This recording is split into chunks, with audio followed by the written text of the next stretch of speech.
It's easy to hear your favorite artist on WFPK from wherever you are. Listen on your smart speaker, live stream from our website at WFPK.org from Louisville Public Media.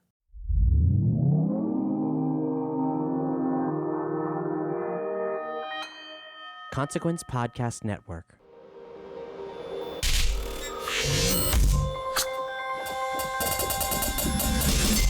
And welcome to another edition of Kyle Meredith with the interview series presented by WFPK at WFPK.org, Consequence of Sound and the Consequence Podcast Network. Thank you so much, as always, for making your way here, checking out this episode and the series. If you're not already, I hope that you like what you hear enough to hit the subscribe button. We put out 3 new interviews every single week, a brand new one every Monday, Wednesday, and Friday. It's a great way to keep up with all of your favorite artists, discover some new ones maybe, and really just know what's happening in the music world. Now, of course, you can find us at all the major spots. That includes iTunes, Apple Podcast, Spotify, YouTube, where a lot of the video versions of these interviews live, Acast, or wherever you get your podcasts from. And I'm Kyle Meredith.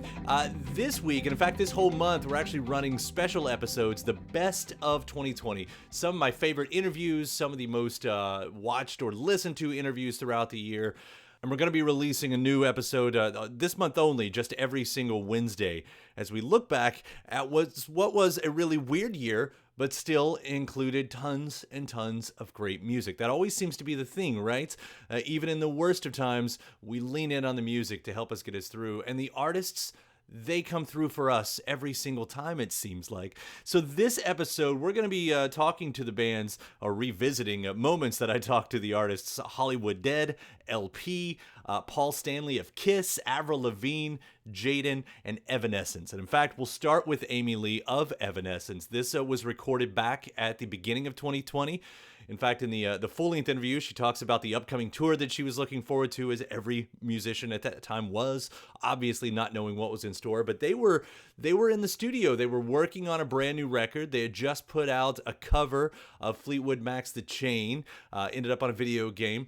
And so I caught her at this one moment where the album wasn't finished. She was working on her part of it. She was working on those lyrics. They said they only had a few days left in the studio. It was really an interesting moment, you know, right at that last second, right before the songs that you've been working on for so long go from being just fragments to be the creation that we all connect with, that fans, you know, start somewhat building their lives and personalities around to a point. So here we go. We'll jump into this. Kyle Meredith with Evanescence in this part 2 of Best of 2020. I have been through a lot with this band. Like, from the early days, you know, it's funny. People always gravitate towards the drama, right? And then very early in our career, like, it was very tumultuous. It's not an easy thing keeping a band together. It's a really rare and special thing when you have a band of people together that all are focused together and respect each other and work well together and work like a functional, semi-functional family. And it's been a long road getting to where we're at now. And I absolutely do feel that love for my band and that respect that not only that I have for them, but that they have for me, which means everything to me. At this day, I'm 38. I don't think I could work in a world where it wasn't that way anymore. Life's too short. So, I mean, just for that, like, for the strength of it, and to say it in terms, too, that it's not like, okay, all the problems are solved, everything's perfect. It means that it takes work to keep a relationship together. And I think that knowledge and that understanding and that mutual respect is just something that we all appreciate very much and we all work for. And it just felt really good to come together this way for the song. But I want to kind of create that feeling. I miss that feeling that true singles used to create when everybody didn't just listen to music at their own pace.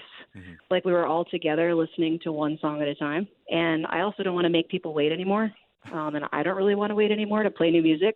So if we release one here and there as we go, you know, a couple months apart over the course of the year, then it kind of gives us both, you know? Right. I want to scratch every itch, and I also want to, like, and I don't mean that in terms of, like, what people already know and want. I want to scratch my own itches. Like, I really want to do all the things that feel awesome and just put that all out there. I don't know if that makes any sense, but it's fun. We're having a lot of fun so far, and I'm at that point where we just have like 2 days, and then we're going to be in there. So I'm like cramming to finish lyrics. Like, no, this isn't enough. it has to be like my whole soul and every bit.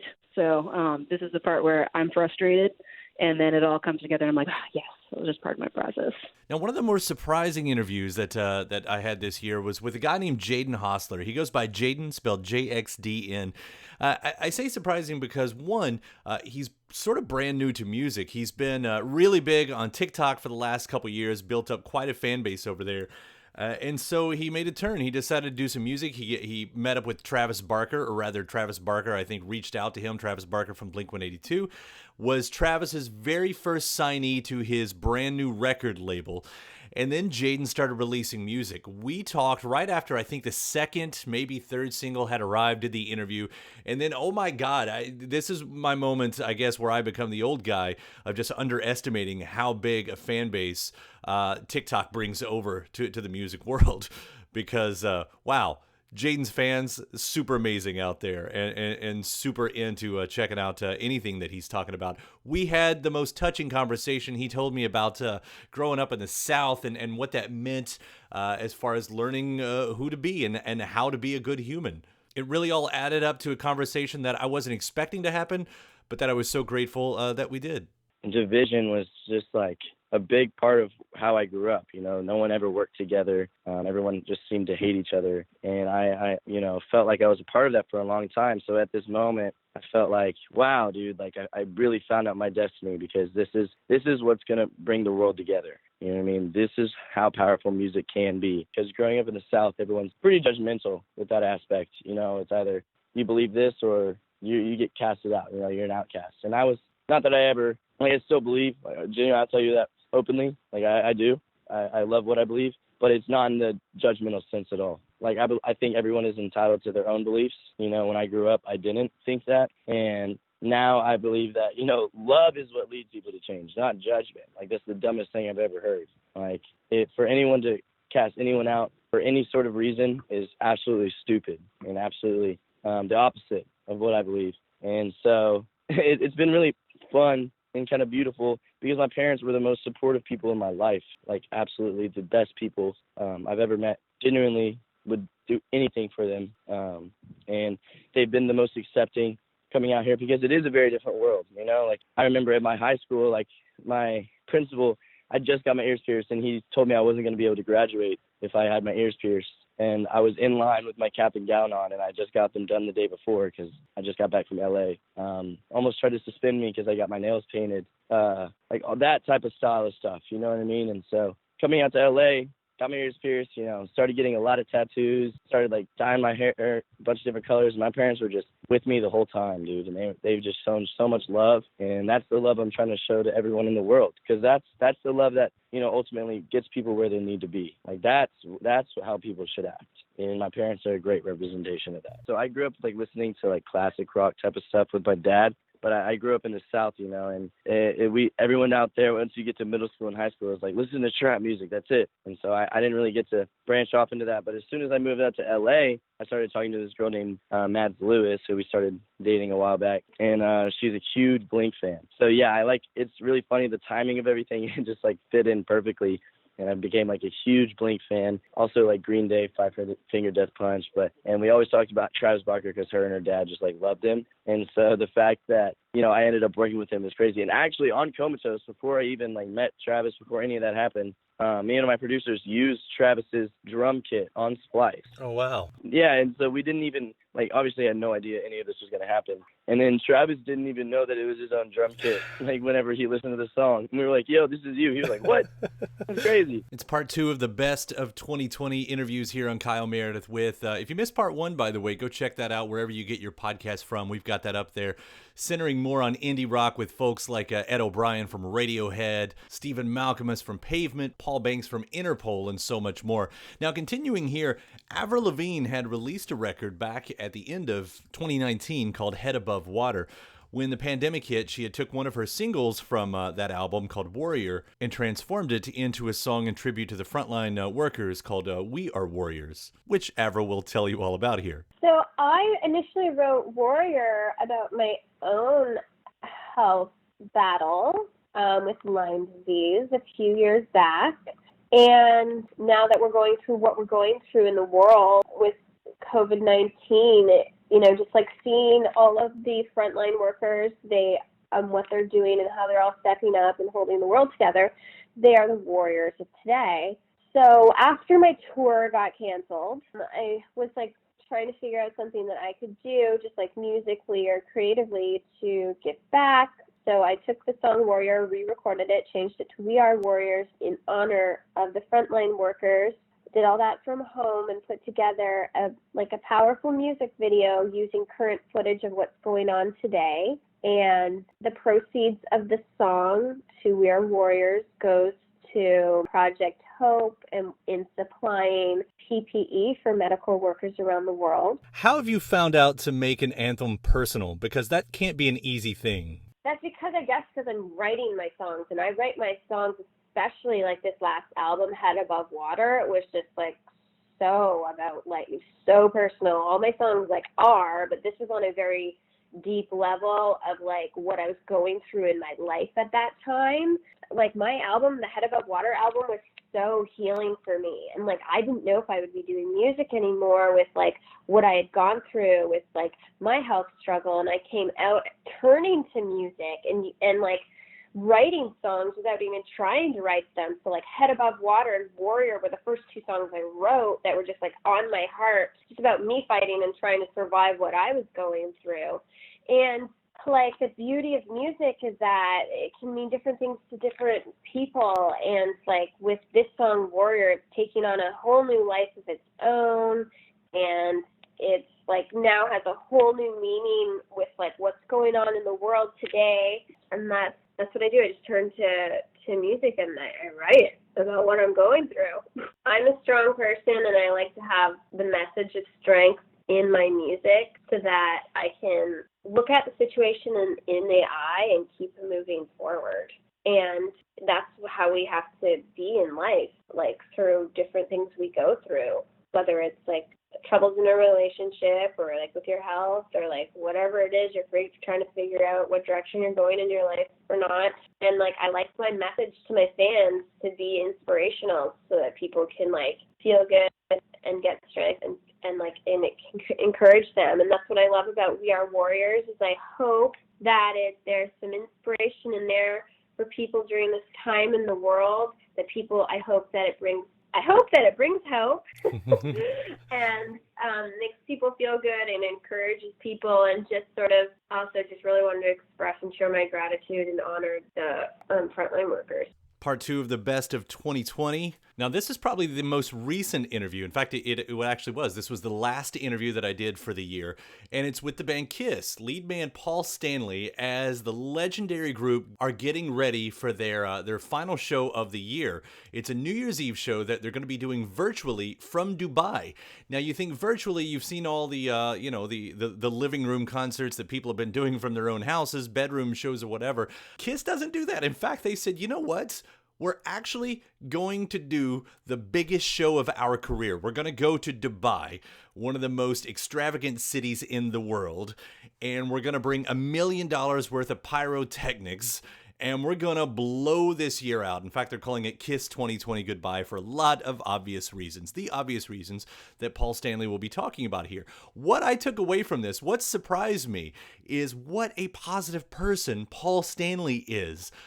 In fact, if you need a therapist, if you need a life coach, you can look no further than the star child himself. My whole philosophy of life has always been not why, but why not? And look, we've all come through 2020 and nobody has been unscathed. Some people have been inconvenienced and other people have been devastated. What this has done to the economy, to people's health, to loved ones, to, basically all walks of life has been just excruciating. So here we are at the end of 2020, and we're looking forward to some light at the end of the tunnel. We see a vaccine coming, but I think more than ever, it's a great time to celebrate where we are.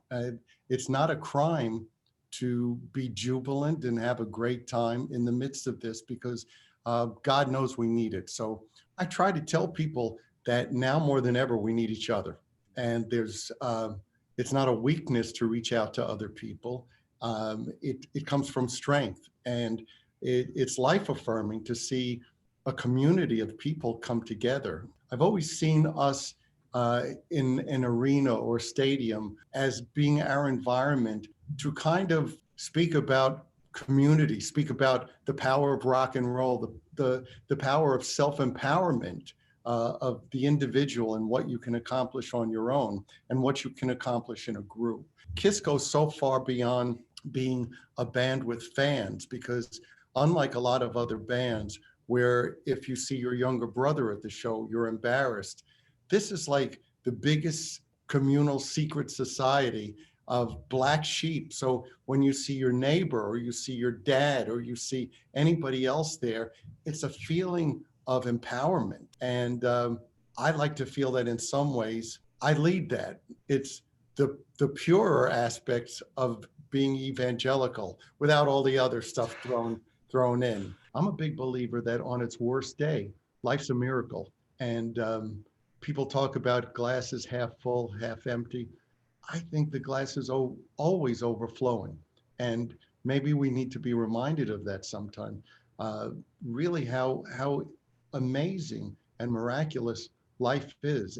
And that, as they say, before the light comes, it's darkest. The darkest hours before the dawn. So with all that said and done, New Year's Eve is special. It's a time, I think, whether or not you're making resolutions for the next year, I think you can look back on the year that's passed and think to yourself, what can I do in the future better? Losing weight? Nah, that's not that important, but we can make the world a better place. And I really believe that COVID has shown a lot of people the power of community and the power that we have to give each other strength and to not feel isolated.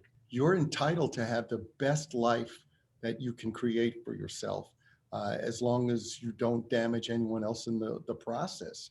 So if I can be up there being a cheerleader for that, I'm only singing about it because I've lived it. And I'm not Yoda, but I can certainly tell you that life is what you make it. The playing field isn't even, and everyone doesn't get the same breaks, but you'll find out how important success is to you by how hard you're willing to work to achieve it. And it's worth the price. When people say, well, that's not fair. Well, life isn't fair, but it's yours for the taking. Best of 2020 here on Kyle Meredith with. The singer LP returned with a new single as she finishes up her next album and dropped a live record earlier in the summer. Lots of artists doing live records this year, obviously, as no touring has been happening. It's been an interesting thing to take the place of that. I know I've enjoyed plenty of them, but we got to talk about that. In fact, it was a Live in Moscow album, which I thought was interesting, only considering the political nature of the world, which is part of our conversation here. I am a rock opera, no question about it. That's how I don't necessarily advertise that because I don't feel like I have to, for one. But I do think that when you see my live show, that's what you get. I'm like a rock artist really, but in this kind of alternative-ish, pop-ish kind of operatic bend to the vocal-ish thing. And the nature of how I sing must dictate that, but it's also there's a big anthemic bend to a lot of the songs. Mm-hmm. What I was trying to convey, especially with releasing a Moscow record, is that music goes down all over the world, man. It's and people appreciate music all over the world. I mean, when I first started doing well in Russia, people were like, really? You're doing well in Russia. Everyone's cool with you in Russia. I was like, yeah, I think they are, So I stick to the music, I stick to people. I care about people and music, and I do care about politics, of course, but I do believe that, when I look at my own country and I look at all the good people in it, and I look at what and I'm aware of what's going on, and then I see all the other sides of people that I don't care for, and who's in charge. I can separate it. I can separate people that I relate to that have that we are just enjoying music together, even if they're not like-minded when they leave the venue. It's just like something that I choose to kind of cultivate and believe in, that like we can all connect on a certain level, even if we don't connect on other levels.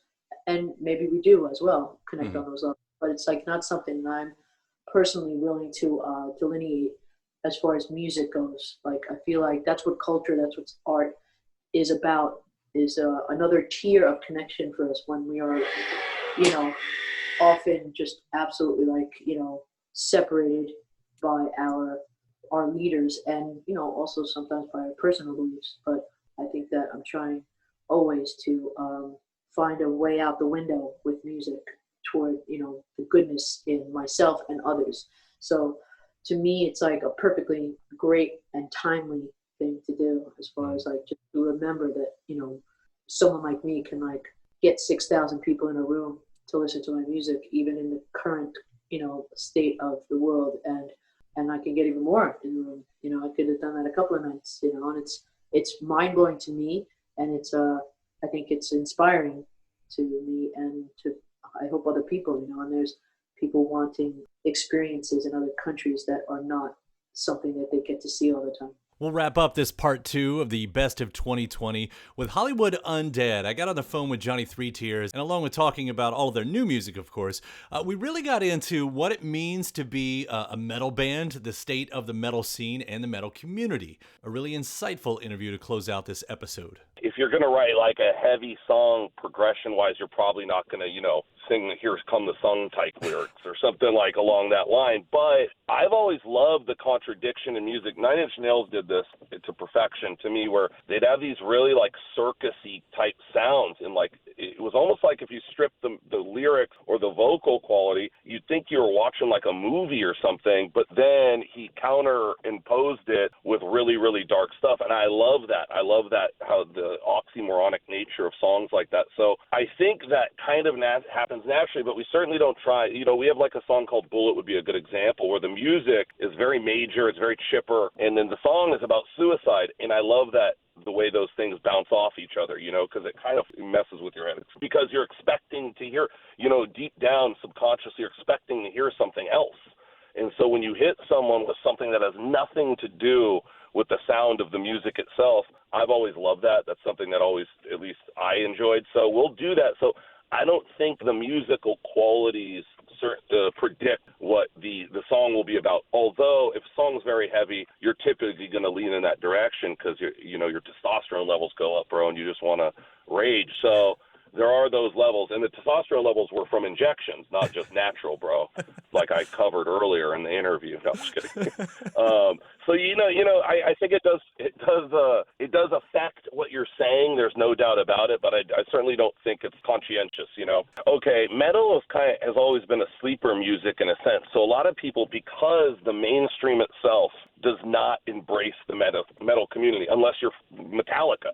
Outside of that, there's not a lot of representation in pop culture. So a lot of people think it doesn't exist. But I'll tell you something, and I know this just from being in the music business for a long time. You can go see a rapper, for instance, with a #1 single at pop, and there'll be 200 people there. The metal community always existed. You go to a metal show, dude, the places are always packed. People always want to see it. It's actually, it's always been a great live outlet as far as going to shows, and people who are really involved with music that aren't just listening to it on their drive home, but live it. So I think metal is now just kind of getting its recognition for what it's always been. I don't so much think it has gone away. I think it was always there, and people have kind of been forced to embrace it because it's not going away. Even though I'm sure there's a lot of people who don't understand it, who don't get it, who just don't understand the rage or those feelings, or haven't embraced that side of themselves yet where they let metal in. But I think it's always been there. I don't think it was ever gone, and I understand the growing aspect of it, but that really is more of a recognition of what's always been there, as opposed to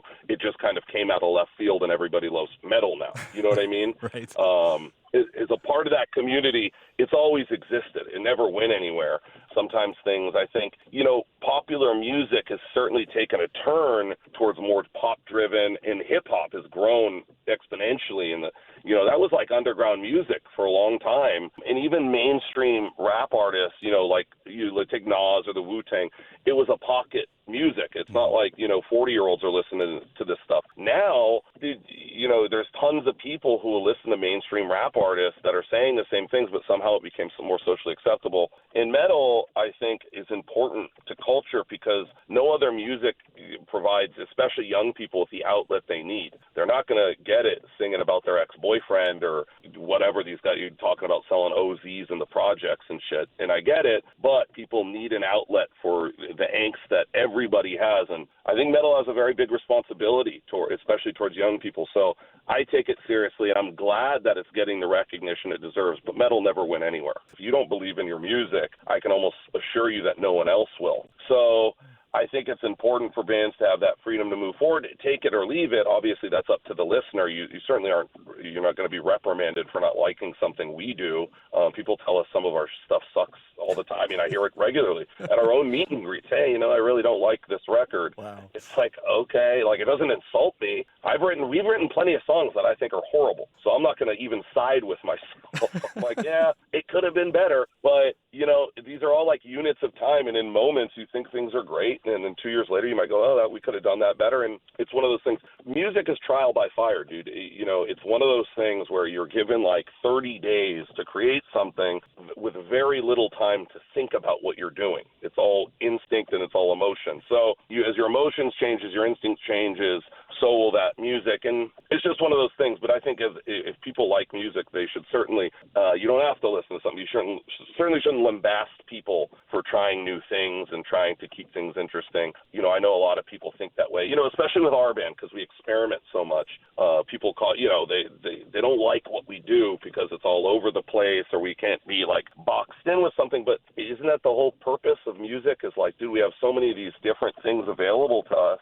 It's like living with one arm tied behind your back. Like, I feel bad for a lot of metal bands. You have to write metal. You don't have a choice. You can't go write a pop song. Hollywood Undead has always kind of bounced between pop and rap and, straight hip-hop stuff to rock stuff. And so that might have held us back in certain ways. But at least I know, we can go in the studio and literally there's a no answer to anything. We'll play a banjo, we'll put harmonica, he claps this, that. It doesn't matter what we do. And then we could play super heavy D stuff. So that's one of the reasons I like being in the band that I'm in, is the horizon's kind of open. And some people like it, some people don't. But at least we believe in what we do, which is really actually at the end of the day the most important factor. You got to kill something to make it grow again.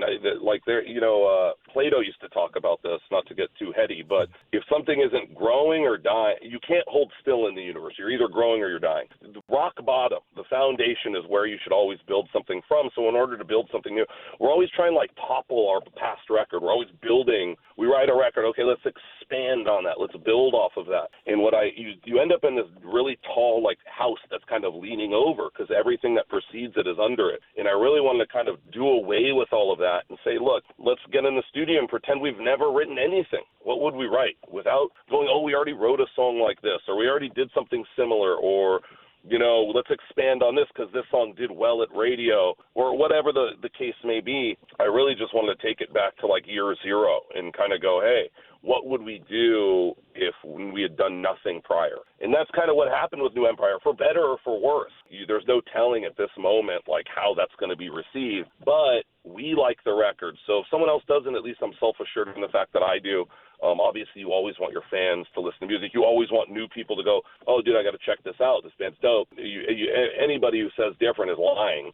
Everybody wants their fans to care about something. We're all sensitive little pussies at the end of the day. We make music, dude. So I don't like hearing that something sucks, but it comes with the territory. You can't make something for everybody. So we kind of just, like I said, we went back to year zero, ground zero, and said, okay, what would we do now if Five didn't exist, if Swan Songs didn't exist, if American Tragedy didn't exist? And that's what we came up with. And hopefully people like it. And if they don't, I understand. No hard feelings. And that's it. Part 2 of the Best of 2020 concludes. Thanks to all of my guests on this one. That includes Johnny Three Tears from Hollywood Undead right there, as well as LP, Paul Stanley from Kiss, Avril Lavigne, Jaden, and Amy Lee of Evanescence. And again, if you missed part 1, that includes Steve Amalkamus of Pavement, Ed O'Brien from Radiohead, Paul Banks of Interpol, also King Cruel, the band Sparks, and Buzz Osborne from the Melvins. That's up at Consequence of Sound, WFPK.org, or wherever you like to get your podcasts from. In fact, it's with that in mind that I'll try to entice you once again to hit that subscribe button if you're not already, because regularly outside of these best of episodes, we do put out 3 new interviews every single week. One Monday, Wednesday, and Friday. Great way to keep up with all of those favorite artists and what they're up to and discover some new ones and just know what's happening around in the music world. iTunes, Apple Podcasts, Spotify, Acast, YouTube, anywhere you get your podcast from. Then after that, head over to WFPK.org. That's where I do a show Monday through Friday, 6 p.m. Eastern. An hour full of song premieres and music news, anniversary spins, bonus interviews. Again, Monday through Friday, 6 p.m. Eastern at WFPK.org. Consequence of Sound has your music and film news. You can also find me on the social media spots, Twitter, Instagram, Facebook, all 3 of them at Kyle Meredith. And I do hope you like and follow along there as well. That does it for another edition. I'm Kyle Meredith. I'll see you next time.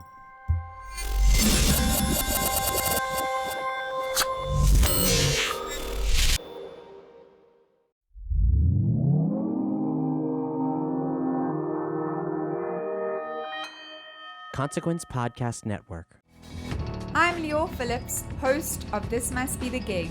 We're a weekly podcast that documents everything about the world of live music, speaking with choreographers, costume and set designers, the people who run beloved venues and festivals, and, of course, speaking with musicians about that one gig that changed their lives.